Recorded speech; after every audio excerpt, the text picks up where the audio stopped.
सास की अंतिम इच्छा। देखिए माँ जी, वो पड़ोस की लूटन मौसी है ना, उनकी बेटा बहू उन्हें गोवा ले जा रहे हैं। अरे क्या बात कर रही है बहू, उसके तो ना मुंह में दांत है ना सर पर बाल, क्या करेगी गोवा जाकर। अपनी अपनी किस्मत है माँ जी, लूटन मौसी मरने जो वाली है। हैं?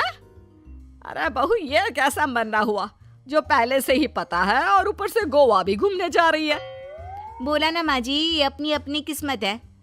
बात हुई थी मेरी लूटन मौसी की बहू से, बोल रही थी कि चलो दवाई में जो पैसा लगेगा वो गोवा में लगा देते हैं।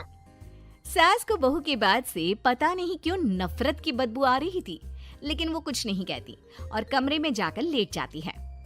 क्या बात है, लूटन के तो मजे ही मजे है। वैसे आइडिया बुरा नहीं है, थोड़े से पैसे लगाओ और सीधा गोवा की सैर। मैं भी चलती हूँ गोवा। अगले रोज सास तय वक्त पर उठती नहीं। अरे देखो जी, माँ जी अब तक उठी नहीं। आज दूध वाले से दूध और काम वाले के लिए दरवाजा मैंने ही खोला है। अब कम से कम माँ जी का ये तो सुख है कि सुबह जल्दी उठना नहीं पड़ता। अरे बड़ी अजीब हो तुम, मेरी माँ सुबह से उठी नहीं है और तुम्हें चिंता दूध और काम वाली की है। अरे तुम्हें चिंता है ना, तो जाओ जाकर देखो क्या हो गया। वैसे मेरी किस्मत कहाँ लूटन मौसी की बहू जैसी। बेटे को माँ की चिंता होती है, वो सोचता है कि कहीं माँ की सांसें तो नहीं रुक गई और हमें पता ही नहीं चला। बेटा माँ के कमरे में जाता है और वहां जाकर, माँ क्या हो गया है तुम्हें? बेटा, लग नहीं रहा कि अब मैं बचूंगी, लल्लन डॉक्टर के पास ले चले। अरे कैसी बात कर रही है माँ, तेरी तबीयत सीरियस है और मैं तुझे लल्लन झोला छाप डॉक्टर के पास ले जाऊं? ना ना ना। अरे तो कहाँ ले जाएगा बता दे, वहाँ एडवांस दे दिया है मैंने, वो क्या कहते हैं, गूगल पे से। हैं? तूने क्यों पैसे दिए माँ? तुझे पता था क्या कि तू बीमार होने वाली है? सास को लगता है कि कहीं चोरी पकड़ी तो नहीं गई। वो हड़बड़ा जाती है और उसे पसीने निकलने लगते हैं। अरे माँ क्या हो गया, सर्दी में भी पसीने? लगता है तेरी तबीयत ज्यादा ही खराब है और लल्लन डॉक्टर पास ही में है, चल उसी को दिखा देता हूँ। माँ को लेकर बेटा डॉक्टर के पास जाता है, जहाँ माँ ने पहले ही पैसे देकर सेटिंग कर रखी थी। डॉक्टर के क्लिनिक में जाते ही डॉक्टर की ओवर एक्टिंग की दुकान खुल जाती है। हाय राम माँ जी, हे भगवान, अब तो कुछ नहीं हो सकता, ये तो मरने वाली है बेटा। हैं? ओए डॉक्टर है इसलिए इज्जत से बात करूंगा, नहीं तो मेरी माँ को देखे बिना ये बकवास करने के लिए तेरे मुंह में घूसा मार देता।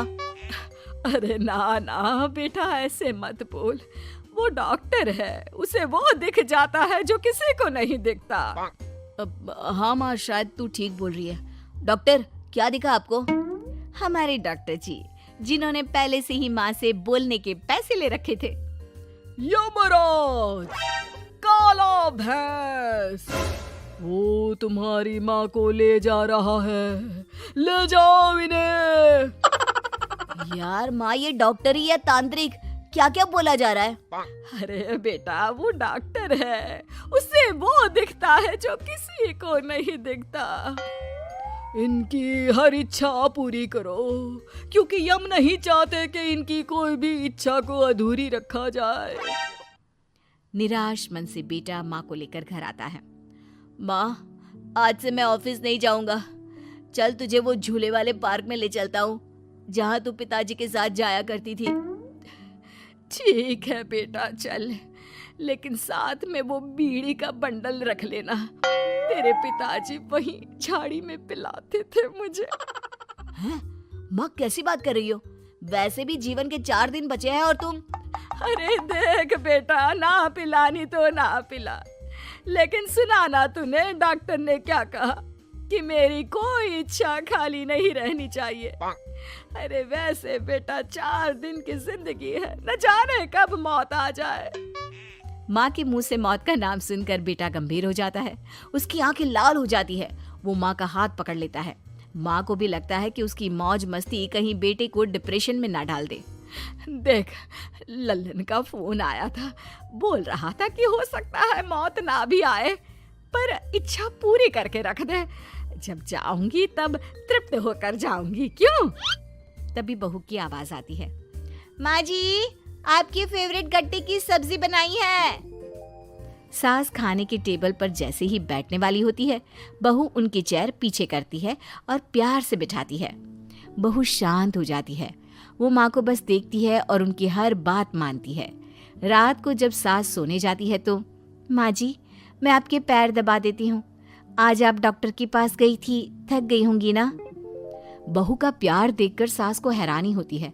वो समझ नहीं पाती कि जो बहू उनके मरने को अपना भाग्य बताती थी, वो आज जब सास मरने वाली है तो दुखी क्यों हो रही है। क्या सोच रही है माँ जी? यही ना कि मैं ऐसा क्यों कर रही हूँ।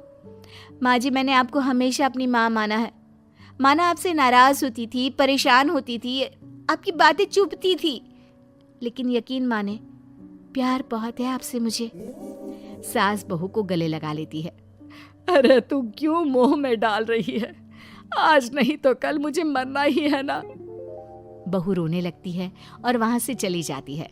अब तो सास आए दिन कोई ना कोई डिमांड करती जिसे बच्चे पूरा करते। मुझे ना वृंदावन जाना है, कृष्ण की नगरी देखने। जी माँ जी हम आपको लेकर चलेंगे। माँ मैं कल ऑफिस से छुट्टी ले लेता हूँ। बेटा अब आए दिन छुट्टी लेता और माँ को घुमाता फिराता। एक दिन बॉस कहते हैं, रमन क्या बात है, मैं देख रहा हूँ पिछले 1 महीने से तुम ना काम करते हो ना दाम, बस सारा दिन इमोशनल से बैठे रहते हो। ऐसे में तो कंपनी तुमको और नहीं रख पाएगी। मैं खुद ही नौकरी छोड़ने की सोच रहा था बॉस। वो क्या है कि माँ का आज नहीं तो कल कभी भी देहांत हो सकता है। इतना कीमती समय मुझे तो पल पल उनके साथ रहना होगा। पता नहीं कब वो मुझे छोड़कर चली जाए। और बेटा नौकरी छोड़ देता है। माँ मैंने नौकरी छोड़ दी है, आज से मैं तेरे पास रहूंगा। माँ जी मैंने भी बच्चों का नाम स्कूल से कटवा दिया है, अब हम सब आपके पास ही रहेंगे और आपकी सारी इच्छा पूरी करेंगे। अब सास को लगता है ये तो कुछ ज्यादा ही हो गया। अरे बेटा नौकरी नहीं करेगा तो खाएगा क्या? बच्चे स्कूल नहीं जाएंगे तो साल बर्बाद हो जाएगा। वो समझ नहीं पाती कि क्या करे, कैसे ये ड्रामा खत्म करे। बेटा बहू अब तुम लोगों से एक बात करनी थी। देखो मैं ना बहुत शर्मिंदा हूँ, मैंने झूठ बोला था, मुझे कुछ नहीं हुआ है। वो तो ये बोलकर सास सारी बात घर वालों को बता देती है। ओ माँ सच्ची?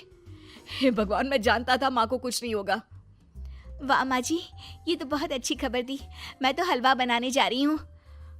तुम लोग मुझसे नाराज नहीं हो?